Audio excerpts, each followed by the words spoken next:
আপনাদের সাথে একটা গল্প শেয়ার করি। গল্পটা হচ্ছে, আমার কিছুদিন আগে একটি স্টুডেন্ট দীর্ঘ 3 মাস যাবৎ আমার কাছে আইএলটিএস করার পর হঠাৎ করেই বলে বসলো, ভাইয়া আমাকে দিয়ে তো আইএলটিএস হবে না। দেখেন, এই যে 3 মাসের পরিশ্রমের পর হঠাৎ করে যখন একটা স্টুডেন্ট বলে যে আমাকে দিয়ে হবে না, আসলে কি এটা কোনো টিচার কিংবা কোনো মানুষ কি সেটা মেনে নিতে পারবে? ভাইয়া, তখন ঠিক আমার ওই স্টুডেন্টের কাছে একটা প্রশ্ন ছিল, তুমি যে প্রিপারেশনটা নিয়েছো, তুমি যতটুকু নিয়েছো, তুমি ততটুকু নিয়ে এই পরীক্ষার হলে যাবে, বাকিটা আল্লাহ ভরসা। জাস্ট একটা জিনিস মাথায় রাখতে হবে, তুমি পারবে। তোমার এই শক্তিটা যদি তুমি তোমার নিজের মধ্যে রাখতে পারো, দিন শেষে তুমি সাকসেস অর্জন করতে পারবে। একটা কথা কি আছে জানো, আইএলটিএস কিন্তু সব থেকে সহজ। এই আইএলটিএসটাকে যদি তোমার শক্তি হিসাবে কাজে লাগিয়ে তোমাকে যুদ্ধক্ষেত্রটাকে জয় করতে হয়, তাহলে তোমার কাছে সব থেকে সেরা ডেস্টিনেশন হচ্ছে তোমার বাবা মায়ের মুখ। তুমি যদি তোমার বাবা মায়ের মুখের দিকে একবার একটু তাকাও, তাহলে কিন্তু তুমি সুস্পষ্টভাবে দেখতে পারবা তোমার বাবা মায়ের পরিশ্রম।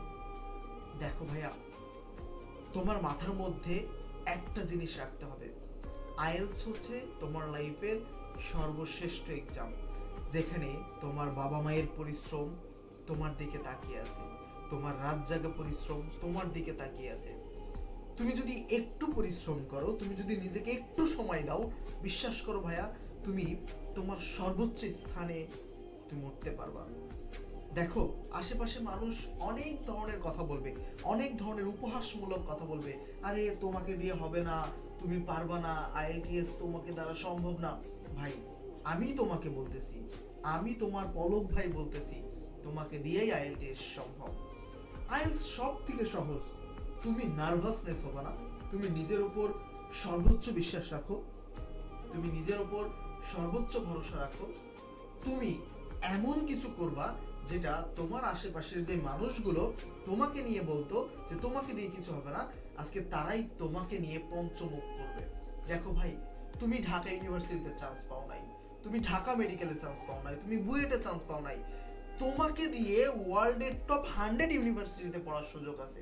শুধু এই 3টা মাস তুমি একটু সময় দাও আইএলটিএস এর পেছনে, তুমি দিন শেষে সাকসেস অর্জন করবাই। তোমার হাতে পরীক্ষার 15 দিন সময় আছে, হার মানা যাবে না, তুমি সাকসেস অর্জন করবাই, এই বিশ্বাস রাখো। আর বাবা মায়ের চোখের দিকে একটু তাকাও, মুখের দিকে একটু তাকাও, এবং তুমি যদি পরিশ্রম করতে পারো ভাইয়া, দিন শেষে তোমার সাকসেস অবশ্যই আসবে। দিন শেষে উপরে একজন আছে, আল্লাহ তাআলার উপর একটু ভরসা রাখো, তাহাজ্জুদ নামাজ পড়ো, আল্লাহর কাছে চাও, আল্লাহ তোমাকে কখনোই ফিরিয়ে দিবে না।